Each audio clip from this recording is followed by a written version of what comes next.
144, julgamento de 1º de agosto de 2019. Digno de nota, em meu modo de ver, naquele ano de 2018, são os julgamentos realizados no âmbito da segunda turma, em embargos de declaração e agravo regimental interpostos, tanto os embargos quanto o agravo interpostos pela defesa do ora paciente, nos autos das seguintes PETs 6780 e 6664, as quais cuidavam, respectivamente, de termos de depoimento prestado por colaboradores da Justiça ligados ao Grupo Odebrecht, remetidos à 13ª Vara Federal de Curitiba para instrução de feitos ali em tramitação. Esta remessa ao aludido juízo era justamente objeto dos recursos das resignações, ambas acolhidas pela deliberação colegiada majoritária na segunda turma, tendo restado este relator vencido na honrosa companhia do eminente ministro, então nosso decano, Celso de Mello, sendo vencedor o voto proferido pelo eminente ministro Dias Toffoli, quando Sua Excelência integrava a segunda turma. Trago à colação os fundamentos declinados por Sua Excelência por ocasião do julgamento dos embargos de declaração no agravo regimental na PET 6780. Disse Sua Excelência o eminente ministro Dias Toffoli, pedindo vênia ao eminente relator, não diviso, ao menos por hora, nenhuma imbricação específica dos fatos descritos nos termos de colaboração com desvios de valores operados no âmbito da Petrobras. Com efeito, o colaborador João Carlos trata, no anexo 4, de garantias do financiamento a projeto de interesse da Odebrecht em Cuba, referindo-se ao Porto de Mariel e à sua zona franca industrial. Os colaboradores Alexandrino Alencar, Carlos Pascoal, Emir Costa, Paulo Altit, Paulo Ricardo Melo, se referem à aquisição de imóvel para a construção da sede do Instituto Lula, bem como à reforma de um sítio em Atibaia, ambos custeados pela Odebrecht, segundo Alexandrino Alencar, como contrapartida pela influência política exercida pelo ex-presidente em favor do Grupo Odebrecht. E continuava Sua Excelência o eminente ministro relator. O colaborador Emílio Odebrecht, em seus anexos, faz referência, dentre outros eventos, a empreendimentos hidrelétricos no Rio Madeira, a despesas em favor do embargante com o sítio de Atibaia e a projetos na Venezuela. E continuava o ministro Dias Toffoli. Finalmente, o colaborador Marcelo Odebrecht noticiou que os valores empregados na compra do imóvel, onde seria instalado o Instituto Lula, teriam sido descontados em acerto com Antônio Palocci, da denominada conta amigo, acrescentando que em 2010 ambos teriam combinado de provisionar 35 milhões de reais na conta corrente mantida com o Partido dos Trabalhadores para suportar gastos e despesas do então presidente Lula.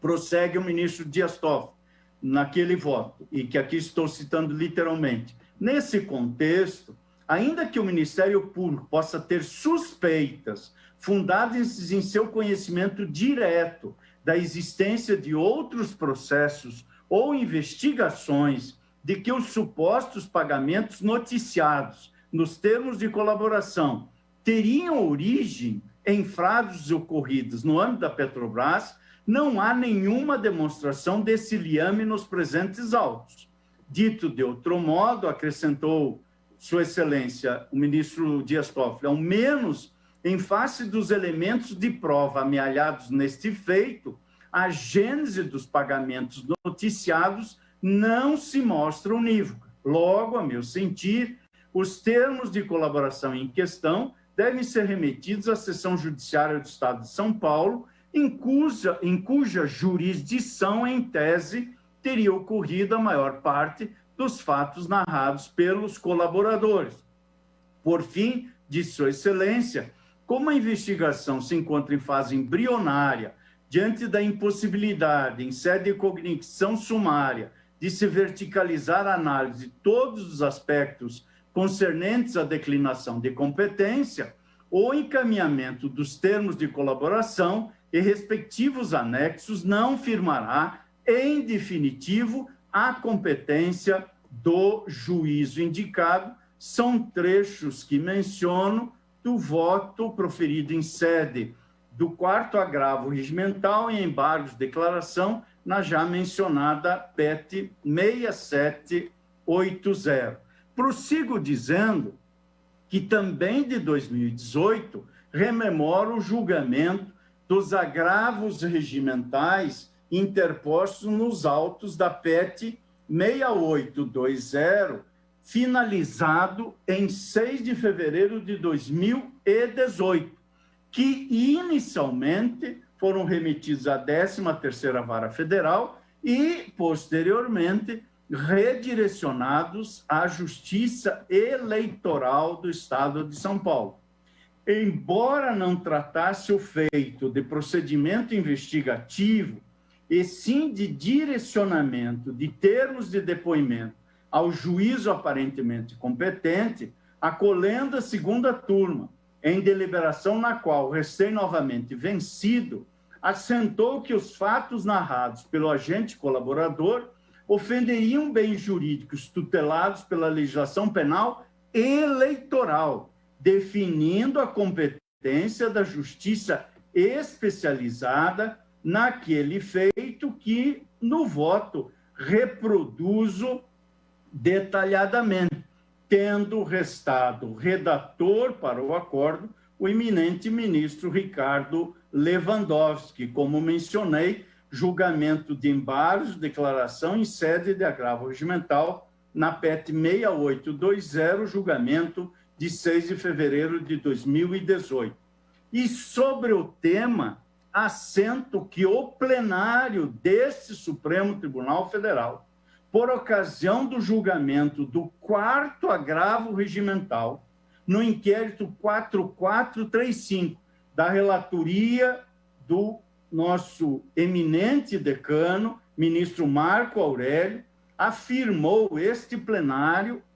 afirmou a competência absoluta da Justiça Eleitoral ao processo e julgamento de fatos ilícitos que violem bens jurídicos tutelados pela legislação penal eleitoral, inclusive para decidir sobre a possibilidade de desmembramento dos delitos comuns conexos. E cito este julgamento que se deu neste plenário, num agravo regimental, no âmbito do inquérito 4435, da relatoria do eminente ministro Marco Aurélio, julgamento de 14 de março de 2019.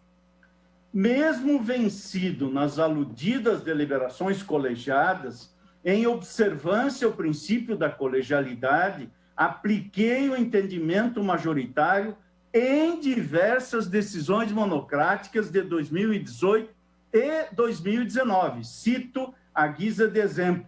PET 7569,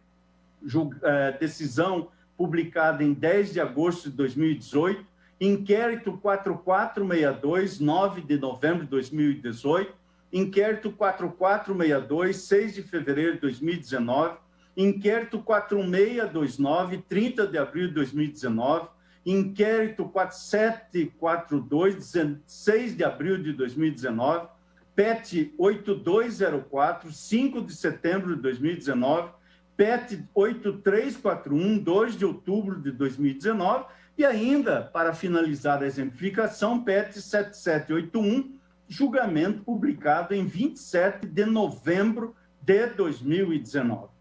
Da mesma forma, no âmbito da segunda turma do Supremo Tribunal Federal, com a minha ressalva de posicionamento, foram decididas questão de ordem no inquérito 4428, em 28 de agosto de 2018, agravo regimental na PET 7832, em 23 de março de 2019, e a PET 8054, em 20 de setembro de 2019.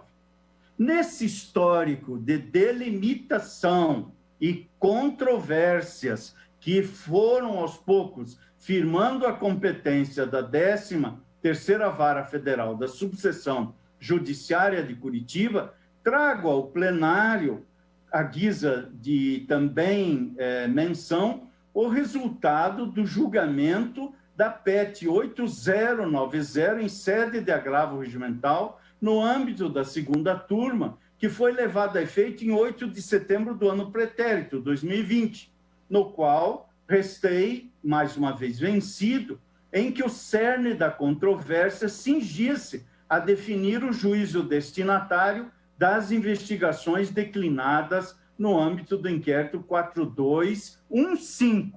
Ali se tratava de agravo regimental, por meio do qual o recorrente manifestou oposição à remessa do feito ao juízo da 13ª Vara Federal.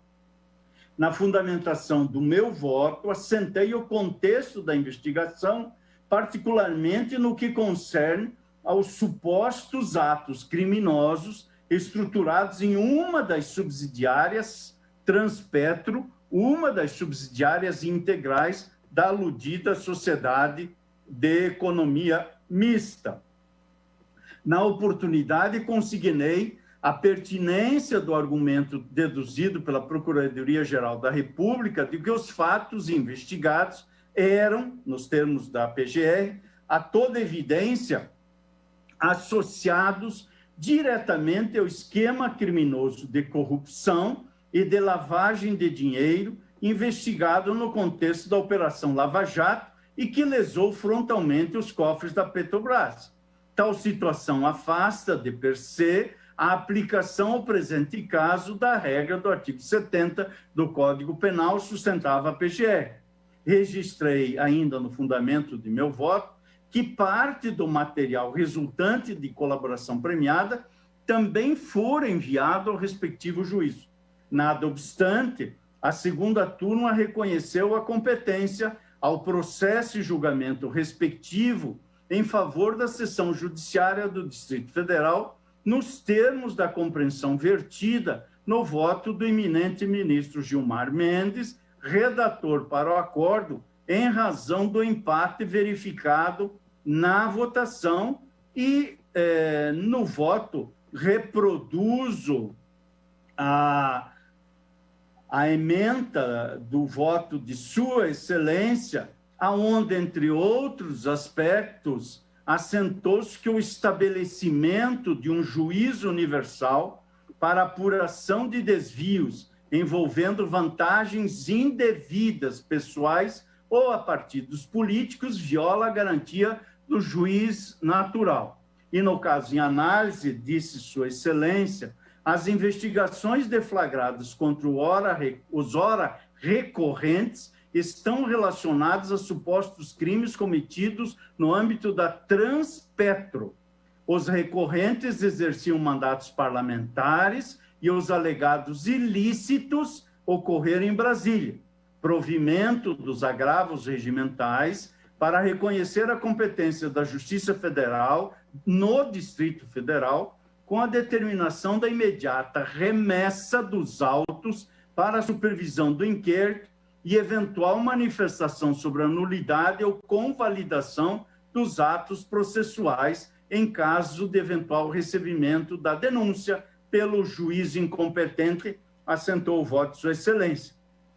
E em respeito a essa direção, recentemente, em 2 de março deste ano, de 2021, concedi ordem de habeas corpus de ofício no HC 198081, na compreensão de conferir simetria e coerência ao que for objeto de julgamento na PET 8090, pois depreendi que as condutas atribuídas aos pacientes foram praticadas no contexto de contratações levadas a efeito no âmbito da Transpetro, o que afasta, a partir do entendimento firmado por ocasião do julgamento em sede de agravo na PET 8090, o que afasta a competência da 13ª Vara Federal da Subseção Judiciária de Curitiba. Aliás, no específico ponto, a hora agravante, a PGR, não obstante intimada, não interpôs recurso contra o acórdão proferido nos autos da PET 8090. Nos autos do HC, ao qual antes me referi e que decidi monocraticamente 198081, a PGR intimada em 12 de março de 2021 da decisão que proferi, manifestou em 25 de março pretensão de reconsideração, requerendo somente a modificação do juízo declarado competente. Em ambos os autos, sobrevieram pedidos de extensão das ordens concedidas em favor de outros réus. Como se vê, a competência da 13ª Vara foi sendo entalhada à medida que novas circunstâncias fáticas foram trazidas ao conhecimento do Supremo Tribunal Federal, que, pelo Tribunal Pleno ou pela segunda turma, sem embargo de posicionamentos divergentes, culminou por afirmá-la apenas em relação aos crimes direta e exclusivamente praticados em relação à Petrobras. Retomando, pois, a análise das razões recursais deste agravo, declinadas pela Procuradoria-Geral da República, cabe destacar que na inicial da denúncia, que foi ofertada em desfavor do paciente e outros corréus perante a 13ª Vara Federal em Curitiba, e que deu origem à ação penal 50.465.1294, o denominado caso Triplex, o Ministério Público Federal lhe atribui a prática dos crimes de corrupção passiva e lavagem de capitais à época em que investido do mandato, ou melhor dizendo, no mandato de presidente da República. A narrativa ministerial contextualiza as específicas imputações ao paciente no exercício das atribuições de mandatário da chefia do Poder Executivo da União. E afirmou em suas palavras o Ministério Público que nesta chefia teria comandados, abro aspas, a formação de um esquema delituoso de desvio de recursos públicos, um dos segmentos das diversas afirmações que estão em folha 6 do documento 3, ali mencionado em relação à denúncia. Nada obstante a extensão do contexto delitivo exposto na denúncia, no item 1, o Ministério Público sintetiza a descrição dos delitos imputados, e aqui no voto, senhor presidente, eminentes pares, reproduzo as alegações do Ministério Público referentes ao ex-presidente Lula e o contexto referido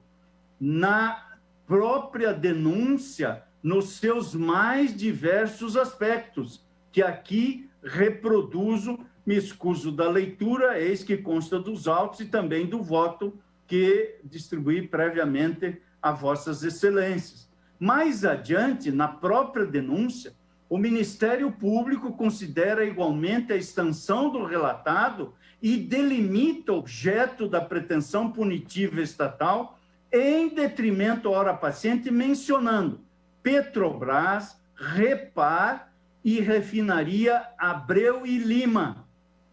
E minudenta, portanto, que os crimes que teriam sido praticados foram em prejuízos da administração pública federal, notadamente da Petrobras, diz o Ministério Público.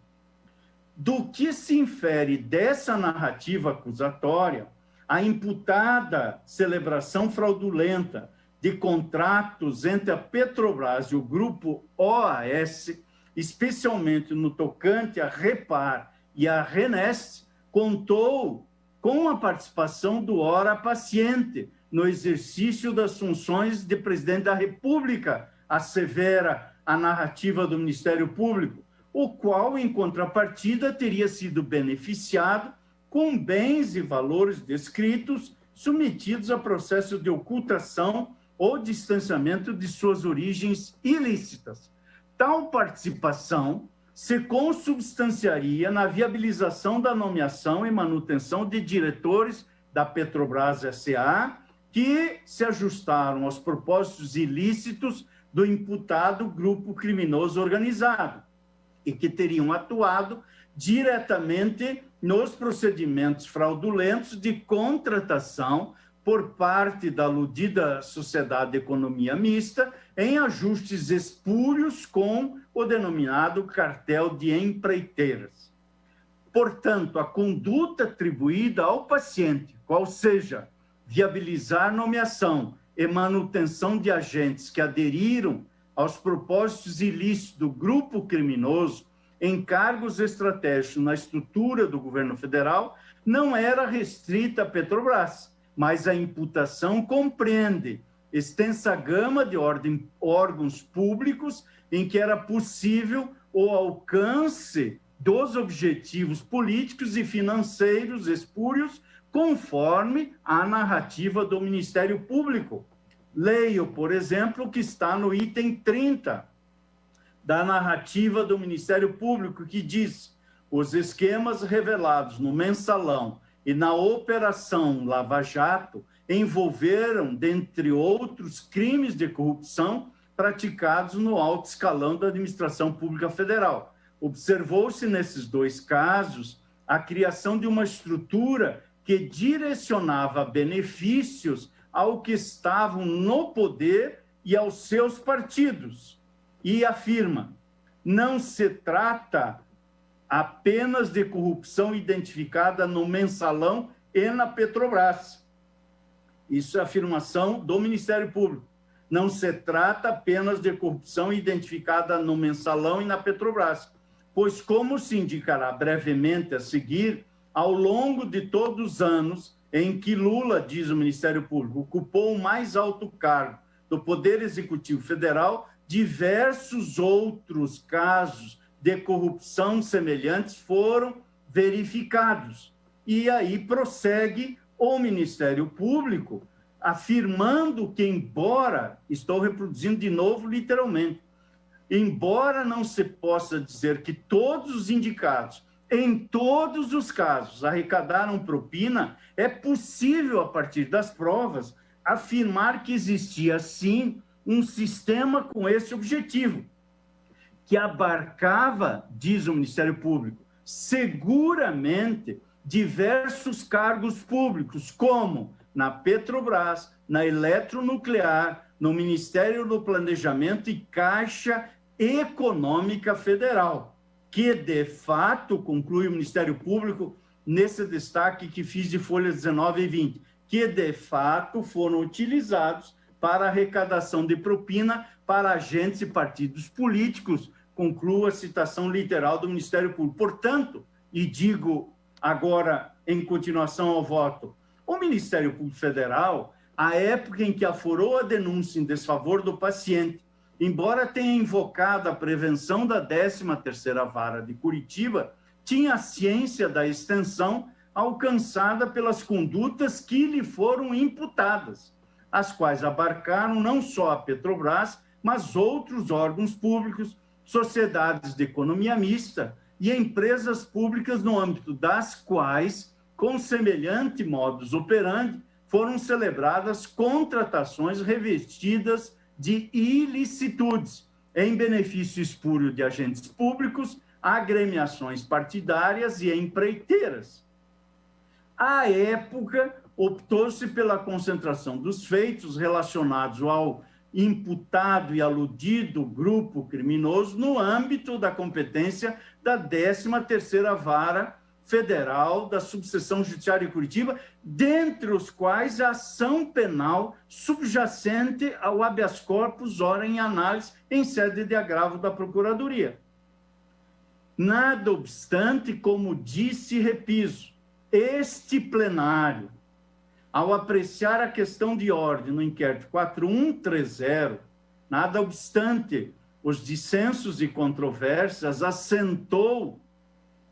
que nenhum órgão jurisdicional pode arvorar-se de juízo universal de todo e qualquer crime relacionado a desvio de verbas para fins políticos partidários, à revelia das regras de competência. Questão de ordem, inquérito 4130, julgamento neste plenário. Este plenário também assentou em numerosos outros julgamentos direção similar ou idêntica.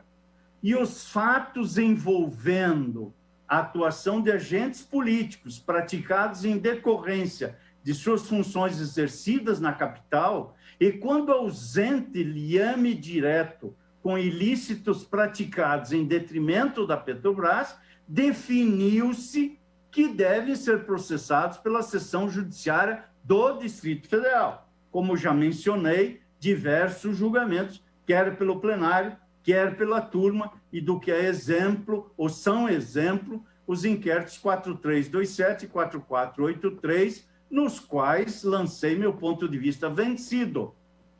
Nada obstante, ainda que as vantagens indevidas tenham origem na denominada conta corrente geral de propinas, mantida entre o Grupo OAS e o Partido dos Trabalhadores, como afirma a Procuradoria-Geral da República nas relações recursais, a própria denúncia indica que tais recursos não eram originados exclusivamente de contratações celebradas com a Petrobras. Anoto, por imprescindível lealdade processual, que a defesa técnica do paciente questionou a competência para o processo e julgamento da ação penal subjacente perante o aludido juízo da Vara Federal, em razão da aventada conexão, tendo provocado específica prestação jurisdicional por ocasião das alegações finais, aventou nos embargos declaratórios opostos em face da sentença condenatória, nas razões de recurso de apelação e, igualmente, nos recursos extraordinários aviados. Um deles, por prevenção, veio ao meu gabinete concluso agora, dia 25 de março. E, por fim, a defesa técnica questionou a competência neste habeas corpus especificamente, que foi ajuizado nesse Supremo Tribunal Federal em 3 de novembro do ano pretérito, razão pela qual, diversamente do alegado pela PGR no presente agravo regimental, entendo que a questão não se encontra preclusa.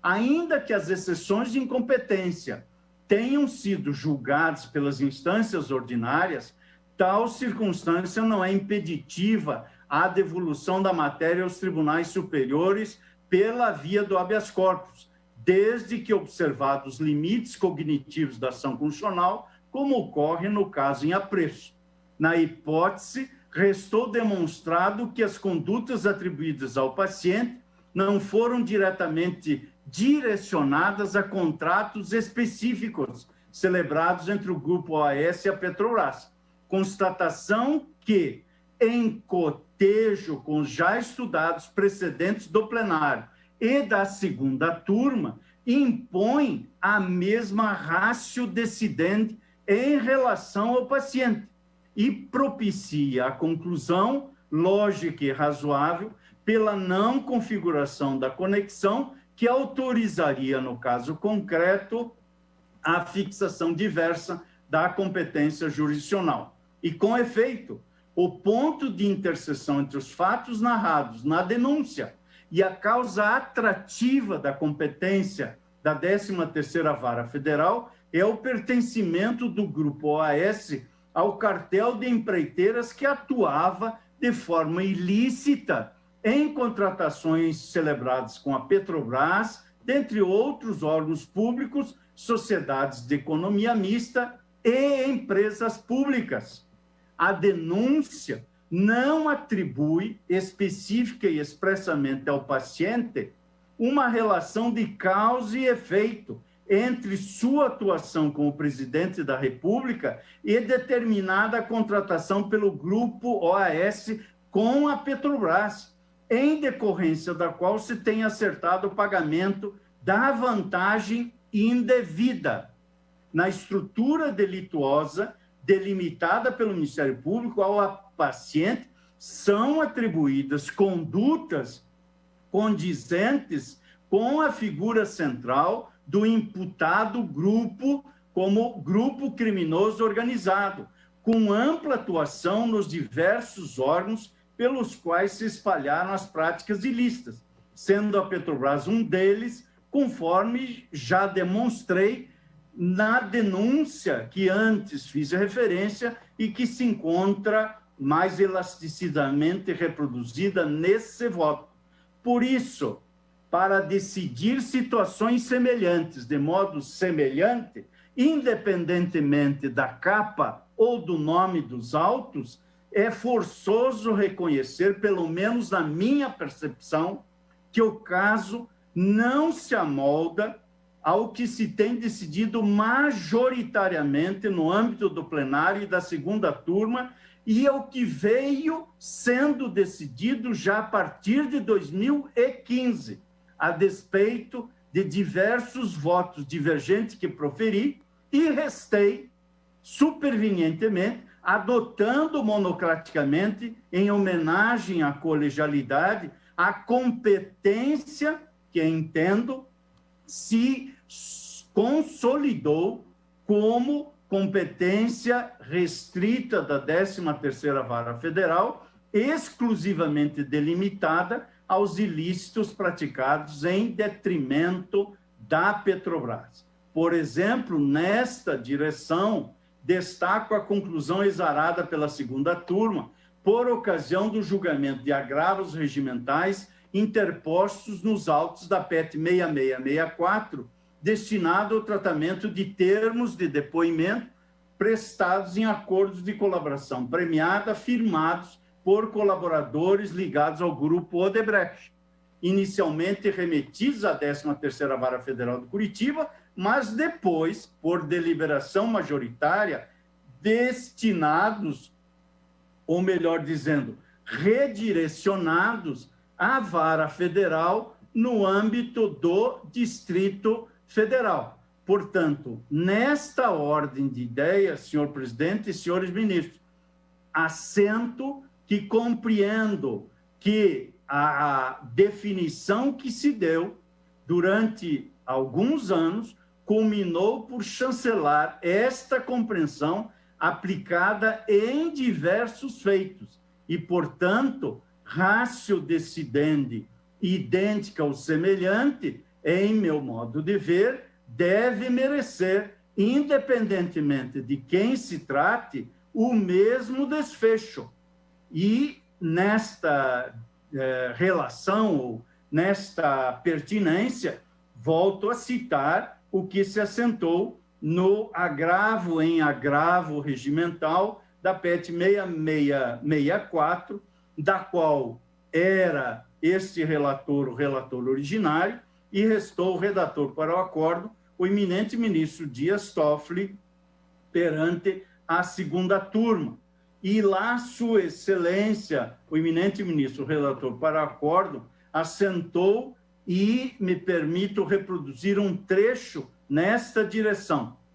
O contexto dos autos demonstra que a narrativa dos colaboradores faz referência a supostos fatos ocorridos em São Paulo e em Brasília, que a princípio não se relacionam com os ilícitos ocorridos no âmbito da Petrobras propriamente dito, alvo da apuração na Operação Lava Jato, não se justificando, portanto, a competência do juiz de Curitiba, Paraná. Por essa perspectiva, o caso, com a devida vênia do relator, é a fixação da competência da seção judiciária de São Paulo ou do Distrito Federal. E, portanto, Sua Excelência cita os autos e as decisões dos inquéritos 4326 e 4483 do ano anterior, ou seja, de 2017. Por isso, considerado o que se formou nos precedentes sobre o tema,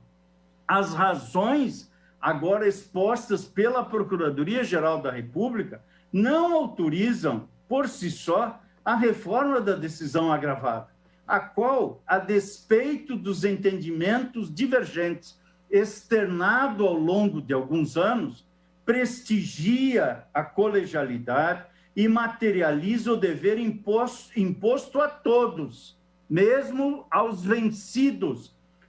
pelos tribunais pátrios, que devem manter estável, íntegra e coerente a sua jurisprudência. O que é lei? Está no Código Fux, Código de Processo Civil, caput do artigo 926. Portanto, casos idênticos ou semelhantes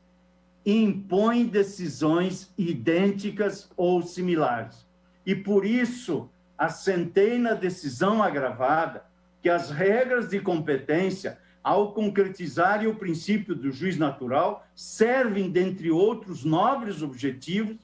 a garantir a imparcialidade da atuação jurisprudencial. Repito, senhores ministros e senhoras ministras, respostas análogas a casos análogos, com as decisões proferidas no âmbito desse Supremo Tribunal Federal, não há como sustentar que apenas o caso do ora paciente, nas condições análogas a inúmeros outros casos julgados, deva ter a prestação jurisdicional levada a efeito pela 13ª Vara Federal da Subseção Judiciária de Curitiba.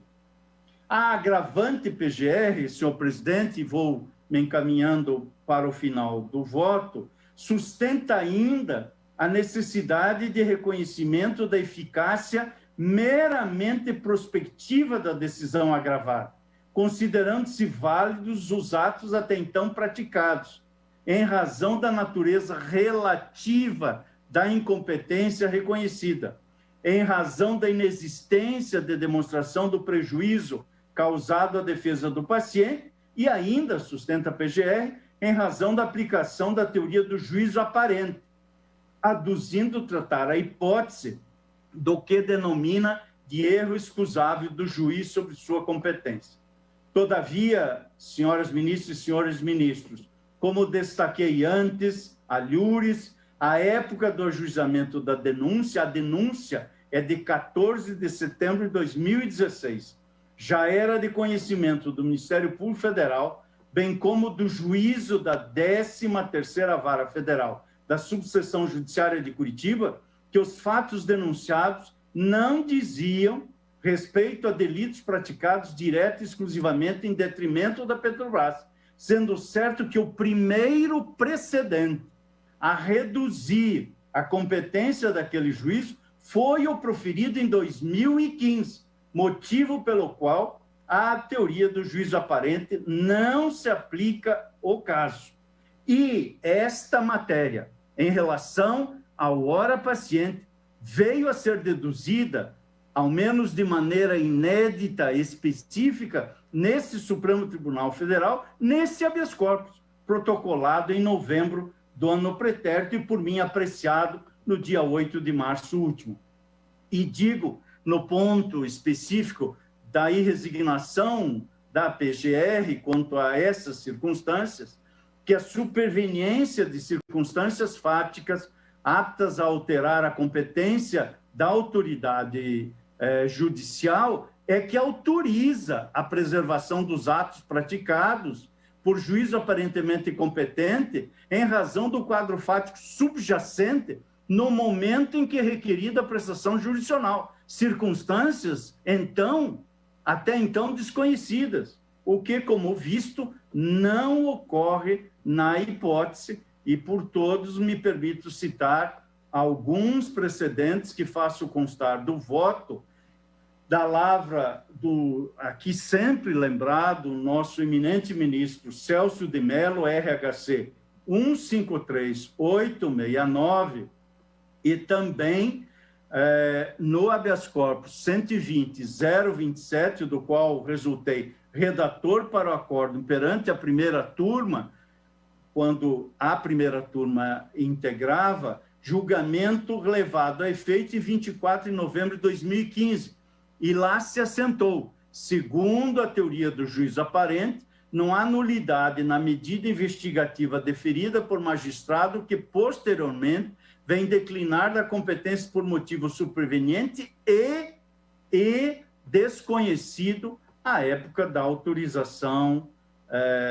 judicial. Nessa ambiência, também me permito dizer que não desconheço o teor do precedente, firmado no âmbito da segunda turma, por ocasião do habeas corpus 88.262, da relatoria do eminente ministro Gilmar Mendes, julgamento de 18 de dezembro de 2006, no qual se decidiu pela possibilidade de convalidação, inclusive de atos decisórios, mesmo nos casos de reconhecimento da incompetência absoluta do juízo, como se infere do voto proferido por Sua Excelência.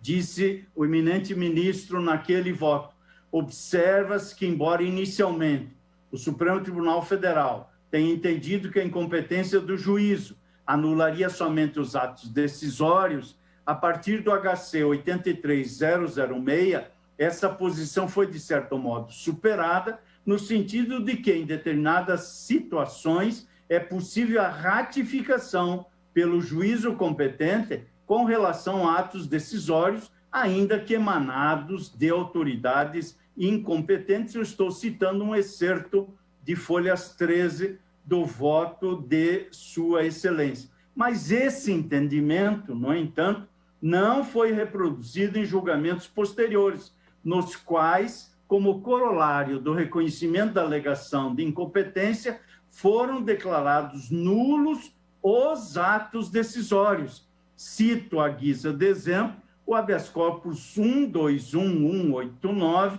da relatoria da eminente ministra Rosa Weber, redator para o acórdão, o eminente ministro Luiz Roberto Barroso. E, no mesmo sentido,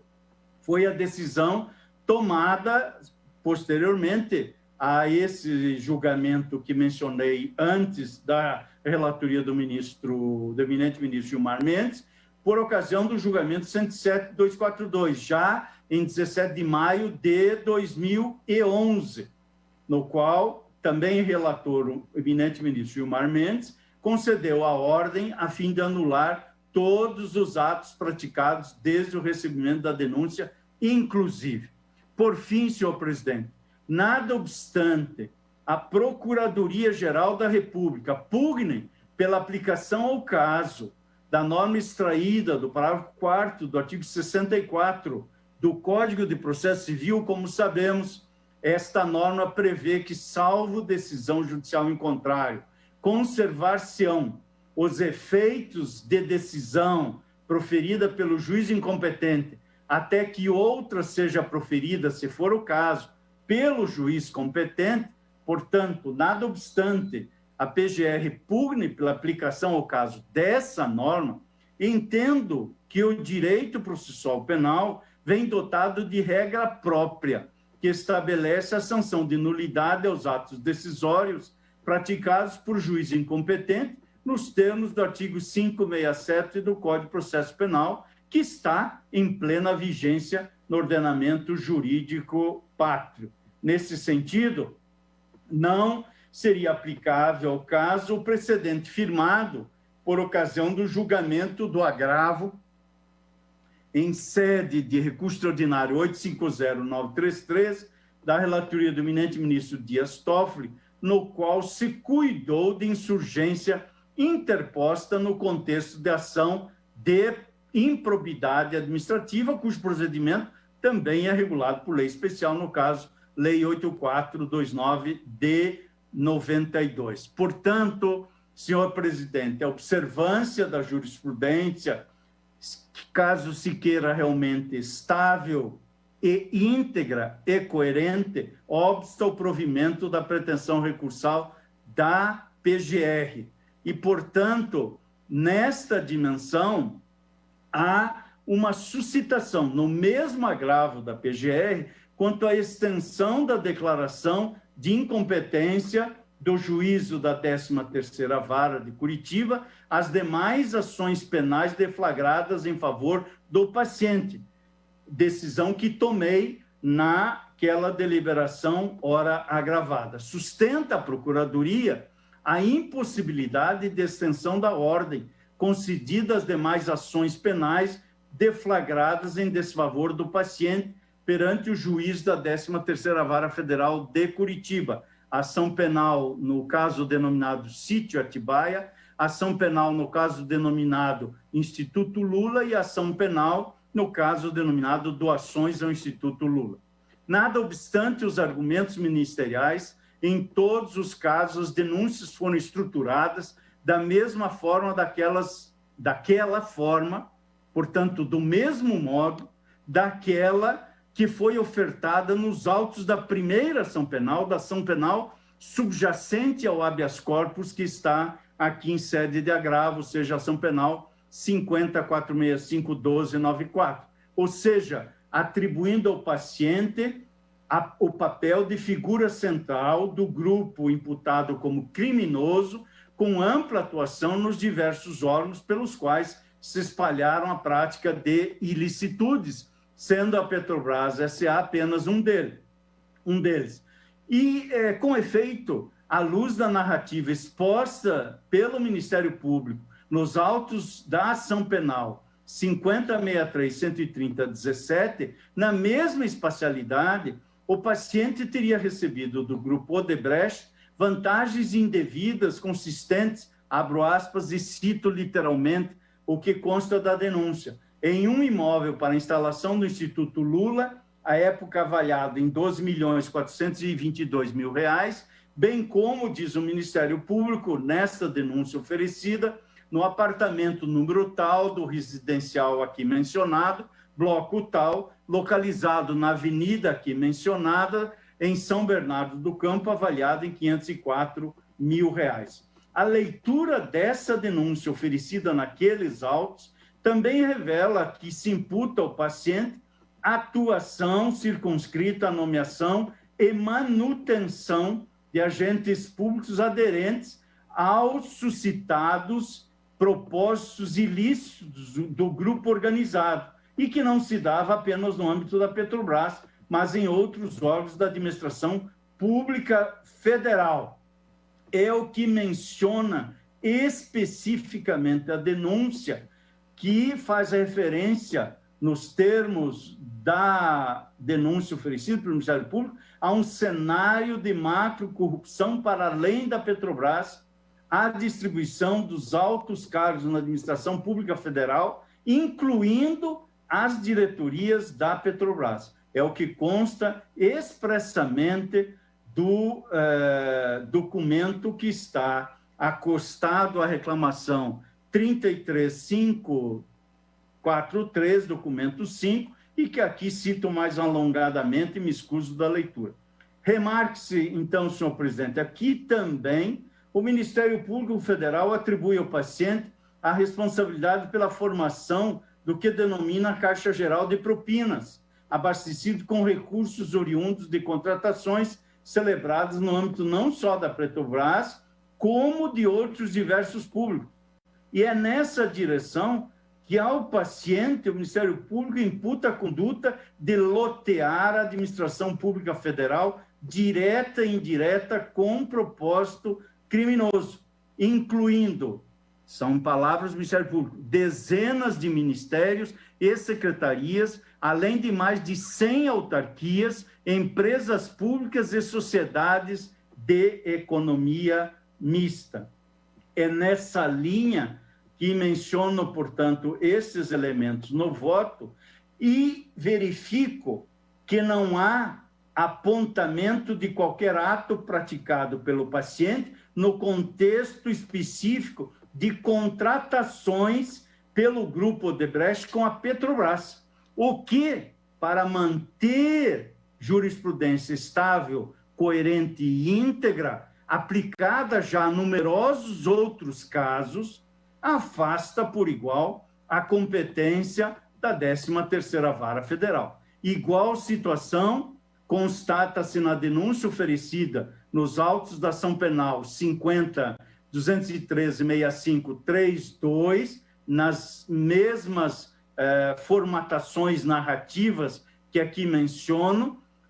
sendo ao paciente, neste caso, imputado ter recebido um conjunto de vantagens indevidas consubstanciadas em reformas patrocinadas em sítio localizado no município de Atibaia, que teriam totalizado R$1.020.500. Na mesma direção, os trechos colacionados da denúncia oferecida na ação penal 50.631.30.17, caso do Instituto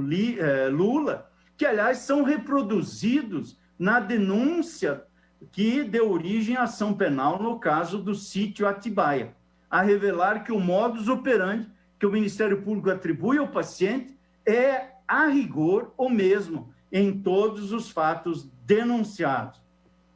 Tal se dá também na denúncia formulada nos autos da ação penal 50.443.0583, em que se atribui a prática de crimes de lavagem de capitais consistente em 4 supostas doações simuladas realizadas pelo Grupo Odebrecht em favor do Instituto Lula, cada uma no valor de R$1 milhão, realizada nos dias 16 de dezembro de 2013, 31 de janeiro de 2014, 5 de março de 2014 e 31 de março de 2014, totalizando a quantia de R$4 milhões. Por isso, senhor presidente, eminentes pares,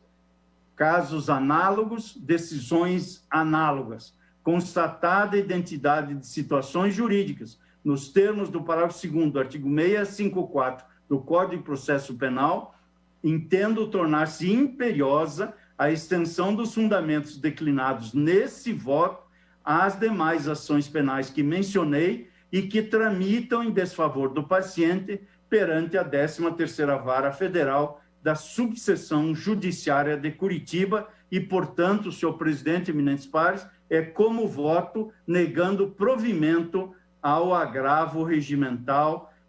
que foi manejado pela Procuradoria-Geral da República. Muito obrigado, senhor presidente. Agradeço a sua excelência, o ministro Edson Fachin, por esse substancioso, esclarecedor voto. E como faltam apenas 4 minutos para o nosso intervalo, eu vou suspender a sessão e quando retornarmos eu vou colher os votos dos demais integrantes. Está suspensa a sessão pelo tempo regimental de 30 minutos. Estamos, portanto, agora em pleno intervalo da sessão. Vamos para o intervalo aqui do Direto do Plenário. Lembrando que ainda hoje continuamos acompanhando a sessão plenária da tarde desta quinta-feira, ao vivo, como sempre, direto do plenário na TV Justiça.